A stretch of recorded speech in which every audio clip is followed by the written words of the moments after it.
The sole purpose of this video is to provide a basic overview and orientation of your new apparatus. This video is not intended to act as or replace individualized driver-operator training. Individual fire departments may base guidelines, policies, and procedures tailored for best practices. Pierce Manufacturing and Hughes Fire Equipment representatives are not liable for injuries caused from acts resulting from actions inconsistent with the information provided within this video and/or accompanying manuals. Refer to the Operation and Maintenance Manual for complete details relating to the components and features of this apparatus. Only trained personnel should operate this vehicle or perform maintenance. You are responsible for learning how to operate this fire apparatus under all conditions without having to refer to the manual while operating at an emergency incident. This video will discuss types of warnings and caution labels. It is your responsibility to locate and identify each of the labels and understand the importance and associated hazards. Warning labels will point out procedure that must be taken or action that must be avoided to guard against the possibility of serious injury or death. Caution labels will advise you that there is a risk of damage to property if certain precautions are not followed. Continuous training, reviewing of operation and service manuals, developing good standardized practices will assist driver operators with a more complete understanding of the components and operation of this fire apparatus.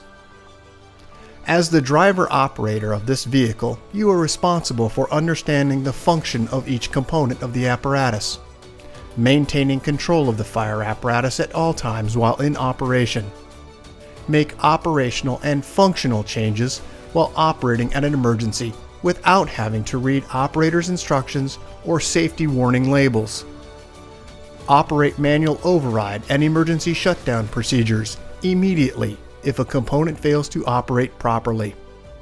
Components location may vary with each Pierce fire apparatus. Review the exact location of each component prior to operation. Major inconsistencies between your vehicle and the information contained in this video should be directed to your sales representative. Safe operation of any vehicle is the responsibility of the driver operator. You must learn the location and function of all controls, switches, gauges, valves, inlets, and discharges. Due to a higher center of gravity, heavy trucks have a significantly higher rollover tendency than other types of vehicles. To reduce the risk of rollover, avoid making sharp turns, excessive speed, and avoid abrupt maneuvers. In the event of a rollover crash, an unbelted person is significantly more likely to become injured or die than a person wearing a seatbelt. In the event of a crash, unbuckled occupants can also become a hazard to other occupants, as they may be thrown around inside the cab. Seatbelts are required while in operation. Please refer to your warranty certificates for details and information enclosed in your manuals. Customer-installed equipment must be mounted to withstand road travel and comply with NFPA 1901. Modifications such as drilling holes or welding to structural frame components of the chassis are not permitted. Contact Pierce for instruction and review of non-structural sheet metal or other dissimilar metals for modification. Follow the radio installation guide for further assistance on installing or mounting electronics. Before placing your new apparatus into service, perform a primary inspection of key components of the apparatus, including all fluid levels, anti-lock braking systems, electronic stability control, and automatic traction control. Weigh your apparatus to ensure that it conforms to axle and brake ratings. Never exceed the gross axle rating printed on the label inside the cab. Exceeding these ratings could lead to reduced component life, personal injury, or death. Review the use of auxiliary braking systems, compression brake, exhaust brake, electronic retarder, and hydraulic retarder. Before placing the apparatus in service, refer to the operational maintenance manuals. Information on the operation and maintenance functions for the components such as the pump, pressure governor, and foam systems, along with other options, is provided in either the Pierce manuals and/or other manufacturer support information delivered with the apparatus. If you need more information, please contact Hughes Fire Equipment. Congratulations, Scottsdale, Arizona, on your new fire apparatus, job number 32736. Please utilize this 5-digit job number when referencing your apparatus with Hughes Fire Equipment or Pierce Manufacturing. Let's get started on a brief orientation of your new apparatus. Let's start down at the front bumper. On the passenger side face of the bumper, you'll find 2 electronic sirens. Moving over to the driver's side of the vehicle, front of the bumper face, you'll find dual air horns. Located directly in the center bumper face, you'll find your PA speaker system. Moving up to the outer edge, you'll find the marker light and turn indicator. Just inward of that location is where you'll find the headlight cluster composing of the low and high beam. High beam is on the inside. Up from that location, you'll find 2 clusters, emergency warning lights forward facing. As we look to the Pierce logo, directly behind it is the latch for the hood. As we move up onto the one-piece seamless windshield, you'll find 3 windshield wipers. Moving to the forward location of your mirrors, you'll find a convex and a flat, in addition with a mirror on the upper portion for a downward vision. Moving to the brow of the vehicle, you'll find 5 running lights. Directly in the center over the windshield is where you'll find a forward-facing scene light. Moving up to the outer edges, you'll find emergency warning lights. On top of those emergency warning lights, you'll find your directional go lights. These are spotlights. Moving all the way to the driver's side, over the driver's seat, you'll find your Opticom. Here's a few close-ups of those images we just talked about. Marker and turn indicator, headlight structure, and also emergency light. Just behind the Pierce logo in this image, you can see the hand for the handle of the latch. Moving up onto the top of the vehicle, you'll find your aerial master stream device. Just from that location, you'll find on the passenger side the release lock mechanism for releasing the ladder to lower the waterway to a lower fly section. Moving up to the top of the fly section, you're going to find forward-facing floodlights, in addition with your intercom system. Moving to the tip, this is the latch mechanism that I referred to earlier to allow you to remove the waterway from the tip to a lower section. On the side of the vehicle, you'll find your side-facing bullet-style cameras. You also have a 30 amp auto eject plug. When plugged into shore power, this will activate the auto charge status center, indicating your battery's status. Let's move back now to the pump area. Just a quick image of this, slightly out of focus in this picture, but let's talk about some of the items starting in the upper left-hand corner. First, you'll find your air supply. This is a turn, not a pull. In the down position here, you're going to find the air outlet chuck, and then just to the right, you'll find the air inlet. As we move further down, you'll find this warning label regarding pressurized caps and the associated hazards while removing a cap under pressure. Let's move downward to the left, where you'll find 2 2.5-inch discharges. This is the number 1 and the number 3 discharge. Moving slightly to the right, directly at the very bottom of this image is where you're going to find all your associated drains for those discharges. Located in the center, you'll find your large diameter pump intake. Moving up to the very top, you'll find the override for that intake. To the right, you'll find a warning label here regarding not to mix foam consistencies and the types of foams or brands. Also to the right, you'll find your draft, foam, and tank fill location. In addition, with a warning label here regarding to not ride on the side of your apparatus. Directly down at the bottom, you'll find the 2.5-inch auxiliary driver's side inlet. Move up from this location to the cross-light position, you'll find 2 release mechanisms to allow you to remove that speed load. On the left, you'll find a warning label here regarding entanglement. Because of those hoses coming out of that location, there is a possibility of entanglement.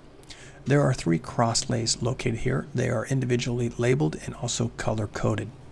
Quick look at the pump panel area. We'll start in the upper left-hand corner of your pump, first starting with the pump engaged indicator.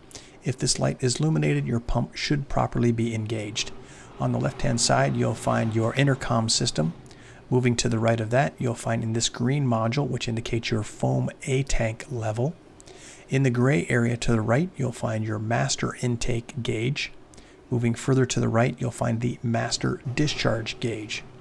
Located directly between the two of those, you'll find your test gauge ports for vacuum and pressure. As we move all the way to the far right side, in the upper corner, you'll find a yellow indicator. If lit, this is your PCM fault indicator. Just beneath that, you'll find an audible alarm. That alarm outer bezel does have the ability to dampen the sound. Let's move down to the next section where you'll find your Husky 3 foam system specifications and also foam system instructions. To the right, you'll find the number 1 crosslay, water and foam capable. Moving further over, you'll find the number 2 and the 2.5-inch crosslay. The red module is your Husky control module. Just beneath that, you'll find the generator operating instructions for your onboard generator. And then to the right, you'll find your Pierce throttle pressure governor. We'll talk a little bit about in the next set of images. Down at the very bottom, you'll find the push to talk for your intercom system with volume control. Down to the next section, you'll find your driver's main inlet. This is an electronic valve, as next to it is a passenger main inlet. Once again, electronic valve. Let's move all the way down just to beneath the two electronic valves where you'll find your tank fill and recirculating line. Just to the right, you'll find your tank to pump. And then you have two additional electronic valves. This is the number 2 passenger side discharge. And then to the right, your offside, which is going to be the passenger side large diameter discharge in green. All the way up to the upper right corner where you'll find your aerial discharge. The gauge actually has in the lower section an indication for open and close. To the right, you'll find the fire pump primer with instructions here for repriming at least 1,000 RPMs. We also have some additional warning labels here. Fall hazard, not to ride on the side of your apparatus. Also, your Pierce minimum operation maintenance schedule. We'll talk a little bit about that next. This is the 150, 200, and 250 PSI test pressures. On the left-hand side, you'll find the associated GPMs, and on the right-hand side, you'll find the associated RPM. Your vehicle does have a job number of 32736. It can be found in this placard also. Let's move down to the next section where we have an additional warning label here that only trained personnel should operate this equipment, and you should use the owner's manual as your guidance. Down beneath that, because this is an aerial device, there is an electrocution hazard and danger warning here. To the right, you'll find your primer drain. This is a pull. This is a twist, not a pull. And to the right, we have a pan door. We'll talk a little bit about what's behind that in the next set of images. Across the very bottom, individually, color-coded and also labeled are all your associated drains. We're in that pan door where it's the foam inlet here where you would allow to select either horizontal position or vertical for foam fill. Down to the next section, you'll find your manual pump shift override. It is a protected switch with an indicator once it has been engaged. As we move to the side of the pump panel area, you'll find the generator start and stop switch. It is a green indicator indicating that it is on. Just beneath that, you'll find future switches and also your headset plug-in and push to talk. Let's move to the next compartment. We have some breakers here. First, starting with the S1A, which is your shore power. To the right, you'll find your onboard air compressor. And to the right, you'll find the auto charge system. Both of these options will operate when plugged into shore power. Just to the left, you'll find the G1, which stands for your generator. This is the main breaker panel for it. Once again, continuous power supply for your generator. Let's move back up to the G1. This is the top breaker panel. You can see there's 1 through 8. They're individually breakered. As we look to the left, also you'll find a 12-volt DC barrel style access in addition with your Harrison Hydra generator module. Let's move to the next set of compartments where you'll find just beneath, this is your outrigger section. There is a warning label here regarding crush and pinch hazard. And then of course there is a danger label here regarding electrocution for the aerial device. You also have a blue capped DEF 4.5 US gallon tank located in the front of the wheel. In that same vicinity, you'll find bottle storage locations with retaining straps. To the rear section of the wheels, you'll also find bottle storage with retaining straps, and then just beneath that, the silver ultra low sulfur diesel fuel access location. As we move to the rear of the truck, you'll find the low or high indicator for the hydraulic fluid. To the right, you'll find an inclinometer from front to back indicating green, yellow, and red. As we move to the top of the aerial device, this is going to be the turntable area. We'll look through here. There is a 4-section ladder. They are individually marked for your extension purposes for length. Also on the pedestal, you'll find warning labels here regarding the pinch hazard and also movement of that turntable area. Also a audible alarm on the lower left-hand side. As we look just in front of the pedestal, you'll find your intercom system with volume control and push to talk. And then to the right, you'll find the aerial waterway control valve. Let's move now to the side of the aerial device. This is where you'll find the inclinometer indicating from 0 to -10 or from 0 to 80 degrees. As we move to the pedestal, just a quick look at what's under the hood. Let's first start in the upper left-hand corner with the push emergency stop button. As we move down from this location, you'll find your light controls for your tip lights and tracking lights. At the very bottom, you'll find the aerial speed for normal or fast. In the upper corner, you'll find the ladder illumination. That is the lights that are alongside the aerial ladder, and then your remote control activation for that aerial. Just beneath that, you'll find your hydraulic emergency power. And then to the right, you're going to find this display module. Tremendous amount of information here right at your fingertips. Please see your owner's manual for more information. Down to the next section beneath that, you'll find the deploy or stow and an indicator regarding your nozzle. Just beneath that, you'll find nozzle control for the stream, raise, lower, right, and left. To the right, you'll find your ladder controls for extend, retract, right and left, and lower and raise. On the left-hand side of the cover is where you'll find your ascendant waterway dry at a 35-mile-an-hour wind condition, all the information regarding that. Just beneath that, waterway charged, same 35-mile-an-hour wind condition. I would like to point out there are some monitored nozzle positions, and then just beneath that, there are capacities that are based on the following conditions. They may have asterisks next to them, for example, icing conditions. Refer to the owner's manual. On the left, you'll find the specifications for setup for NFPA 1911 testing. And as we look just to the base of the pedestal, you'll find the calibration, which can only be done through tech personnel. And to the right, you'll find your aerial manual control. Let's take a look at the aerial itself. This is the ladder. On the sides, you'll find additional storage locations in these boxes. As we look to the left-hand side, this is the front of the vehicle. This is your air conditioning unit for the cab.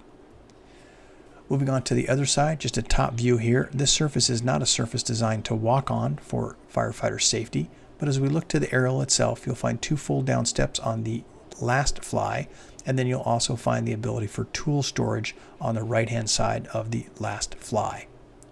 As we move to the front, you'll find your nozzle control. These are the 3 switches for your nozzle control. Located in the center, you'll find the latch release mechanism for allowing you to lower the nozzle position to the next fly in a lower section. As we look to the right, you're going to find your intercom system with also volume control. And then to the right, while your generator is activated, you'll have a 20 amp outlet at the tip of your ladder.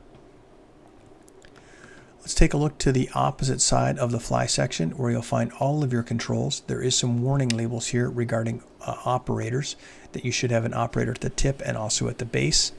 To the left, you'll find tip over or structural failure hazard notifications, and also a warning label here regarding pinch when someone is on the aerial device. You'll also find the control module. Let's move now to the tip of the aerial. This is your master stream device. General view here of the front looking backward at the 4-section fly. And then also looking off to the right-hand side, there is a no step here to protect the camera for your outriggers. As we look to the dunnage area, you'll find your water tank fill location and then also hydraulic fill. Let's move to the rear of the apparatus where you'll find the emergency, brake lights, turn lights, and also backup lights. Just above that, you'll find 2 switches here for scene lights and also switches to control the hose bed area. At the very top, you'll find scene lights. There are approximately 6 pan doors on this vehicle. We'll talk about those individually. As we look to the very rear, these are the loop here pull structure location or attachment points for the rear of the frame rail. At the very base, you'll find your large diameter intake for your aerial device, and then just above that, you'll find the electronic valve for that plumbing. Moving up to the top, you're going to find your traffic advisor, and then further up, you'll find your backup camera. Let's take a few close-ups of some of those items just to get a little bit more clarity. This is your rear scene lights and also hose bed light cupped switches. As we move up, this is just above the large diameter intake for your aerial. This is the aerial shutoff. It's an electronic valve. As we look to the first pan door, this is your diagnostic USB interface, and then to the right you'll find when all of your outriggers are properly placed, you'll find a green indicator that you have power activation. You do have an override that is a protected switch. To the right you'll find your emergency hydraulic power. You do have a level assist, and then down to the very bottom side you'll find the driver's side stabilizer control. This is a green light for indicating outward and inward from the truck, and also a downward pressure control. You also have your rear stabilizer control. Let's move to the next set of pan doors here, where we'll talk a little bit about some of those images. You do have ladders on both the passenger and driver's side of the vehicle, in addition with long tool storage. This is directly in the center. This is the roll-up door for additional equipment storage. As we look to the right-hand side in this image, which is the passenger side, additional ladder storage and tool storage. This is an anchor point. There is a warning here regarding the use of that anchor point. And then we have a pressurized cap associated. While removing those caps, they may be under pressure. In addition, with the possibility of crush injury, that's what this warning label is here. And then also directly in the pan door is your aerial drain. As we look to the back, there is a long pan door. This houses the control functions for your aerial emergency overrides. These are all of your color-coded, which match just below on the door face. Housed within this same compartment on the right-hand side of this image is where you'll find a toggle switch for the aerial emergency power or stabilizer emergency power. Just to the right, you'll find this ball valve. This is a shutoff for your aerial drain. You also have, at the very top of the image, a left to right inclinometer, pressure gauge, and a aerial drain. As we move around to the passenger side of the vehicle, you'll find a shelf that does pull outward, the release mechanism in the lower right. And as we look to the upper right-hand corner of this image, you'll find when plugged into shore power or when the generator is activated, this outlet will be active. As we look forward, same configuration as the other side with some slight variations, bottle storage with retaining straps both in front and into the rear of the rear axle. As we look to the center area just over the rear wheel, you'll find this tool board. The D handle allows you to open and pull outward. There is a lock on the hinged side of the release mechanism.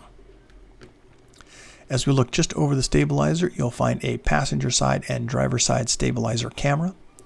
As we look also to the stabilizer itself, there is a warning label here regarding crush injury. As we move to the right, you'll also find a danger regarding electrocution hazard, and that's what this danger label is for. I would like to point out down in the lower left image here, this is an image regarding extremely hot diesel exhaust temperatures. Be cautious as to where you park your vehicle. Moving forward to this location, you'll find an additional pull-out shelf. That's the release mechanism to allow that shelf to pull outward. This is your rewind for your electrical cord. And then up to the very top, you'll find 12-volt and also 110 outlets. As you can see in this image, this is the 200-foot 20-amp outlet. This is the cord reel.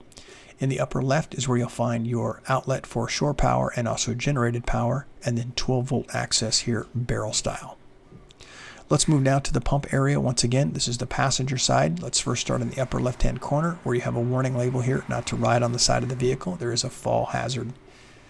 We also have access here behind the pump panel. That's what this pan door is for. To the right, you'll find your large diameter pump intake, and then because of that, you'll find an override in the upper right-hand side. As we move slightly to the right, you'll find an additional warning label here regarding, once again, pressurized caps and removing those caps while under pressure. That's a warning. You also have a 2.5-inch discharge. This is, again, an electric valve, so there is an override for that. As we move down to the lower section, you'll find your passenger side large diameter discharge, and also an override for that. Down to the lower section, you'll find color-coded and labeled drains. Here are some close-ups of those images. As we move down to the very bottom, you can see the drains individually color-coded and also labeled. These are levers, so you push downward to drain, upward to close. As we move midsection, you'll find 3 cross-lays here, same as the other side. You'll also have 2 release mechanisms on this side to remove those speed loads. Because of those hoses coming out, we do offer a warning label here regarding entanglement of those hoses, and be cautious. Let's move overhead. This is the cord reel for the electric 200-foot cord reel. As we move inside the cab, you'll find at all points of entry for personnel warning labels. It's a combination label here with a variety of different warnings. You also have a grab handle here. That is the red strap for assisting firefighters in and out of the cab. Overhead inside the cab, you have push on and off red or white selectable lights. At the rear of the engine, you'll find 12-volt barrel style access. And then also directly in the center, you'll find an access here for your daily checks for all of your oil and transmission. Inside that compartment, there is also a light. Let's move now to the side here of the cab. This is just inside behind the officer seat where you'll find the EQ2B. This is your federal siren. You also have 12-volt block style access here for future installations, and also audible speakers.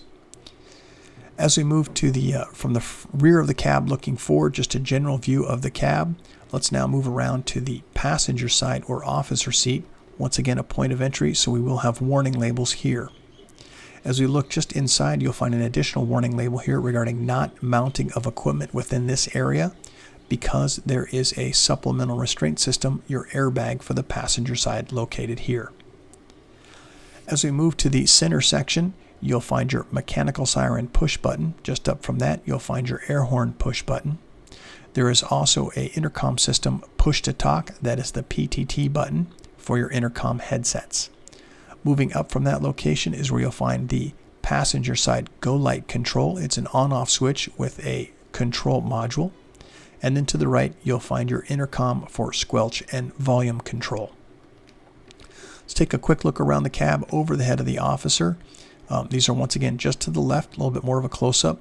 As we look overhead, you'll find a speedometer, digital readout, and high-intensity map light, and also storage location. As we look to the left, you'll find your weather band radio system. And then as we look just to the left of the passenger seat, you'll find a few items here. This is going to be 12-volt barrel-style access. To the right, you'll find your parking brake, which is a protected parking brake, meaning that the valve is protected. And then to the right, you'll find your vehicle data recorder, and then your unit radio to the left. As we look to the driver's seat, once again, a point of entry for personnel, we have a combination of warning labels here. And you also have information here regarding your fleet maintenance division for all of the fluid types. As we look to the center area of this image, you'll find your red quarter-turn master battery switch. You also have individual window controls for the cab of your vehicle. And then here's a close-up here for your maintenance shop regarding the components and fluid types. As you look just down from the left-hand side of the ignition switch, you're going to find the tech module where you would plug in. You also have a green port here, which is your engine, transmission, and ABS diagnostic port. And to the right, you also have an additional display port. Down in the lower section, you'll find your ABS diagnostic switches, regen inhibit, and DPF regen. Let's move a little bit further to the right. You'll find this yellow placard. This is the manufactured by Pierce for the city of Scottsdale. You can see the job number 32736. This also has your gross vehicle weight ratings. It also has tire cold inflation ratings, and also your VIN number, and then at the very bottom, all of your fluids for the components and fluid capacity types. Let's start on the dash on the left. This is your four-way hazards. Moving down, you have a start switch, and at the very bottom, the ignition switch. To the right, you'll find this small switch, which stands for EM, which is Emergency Master. To the right, you have a headlight switch and parking light switch. And further to the right, you'll find a panel switch, which allows you to increase or decrease the brightness of your dash lights. Let's move to the steering wheel now. First, let's start on the steering wheel controls. You have horn control, light control, and emergency light control, in addition with windshield wiper controls. Your vehicle is equipped with a supplemental restraint system airbag in the center, and there are also horns in the upper right and left corner. As we start to the dash, in the top section, you're going to find the transmission, oil, DEF level, and water temperature. The center gauges are your tachometer and speedometer. To the right, you'll find your volts, fuel, front and rear air, and there is information, diagnostic information above and below the speedometer. As we move to the right of the dash, you'll find your pull to apply your system parking brakes, and then also push to release. To the right, you'll find your command module. Tremendous amount of information here. See your owner's manual for more information. To the right, you'll find your Allison transmission pad with an information here, pump in neutral. To the right, you have your pump pressure. This is a digital readout for your pump pressure. To the right, you'll find water and also foam levels. As we move down to the next section, I have some close-ups to identify those switches, but let's now move to the right. You'll find your push-to-talk for your headset system, also your go light, and then also, once again, some close-ups here of the next set of switches down. Let's go ahead and move now back up to the pump pressure. Once again, digital readout here on your pump pressure. To the right, tank vision for your water tank, and then also tank vision for your foam system A tank. As we move downward, we'll find the aerial master, aerial generator PTO switch, a future switch if necessary, stabilizer cameras, air horn, electronic siren, mechanical siren, and siren brake. Beneath that, you'll find your engine brake on and off, settings for low, medium, and high, off-road traction, and front wheel lock. Up at the top, we'll find your push-to-talk for your headset system. On the right side, you'll find your go light. And then down at the bottom, you'll find your stationary OK to pump and roll. That's an indicator. To the right, the water pump and foam system. At the very bottom, we have some caution labels here regarding the use of your retarder and also maximum speed for your generator. As we move just on top of those things we just talked about, you'll find your mirror controls for left and right, and then also your climate control. Let's move to the upper left-hand corner over the operator's head, where you'll find this placard regarding the height, 11 feet, 8.68 inches tall, length 39 feet, 1.5 inches, and a gross vehicle weight rating of 57,500 pounds. If you make any changes to your vehicle, please update this placard. Moving to the right, general view here of the overhead dash area. Let's talk about these items individually, starting first on the left with your emergency master, roof light, front warning, and side warning.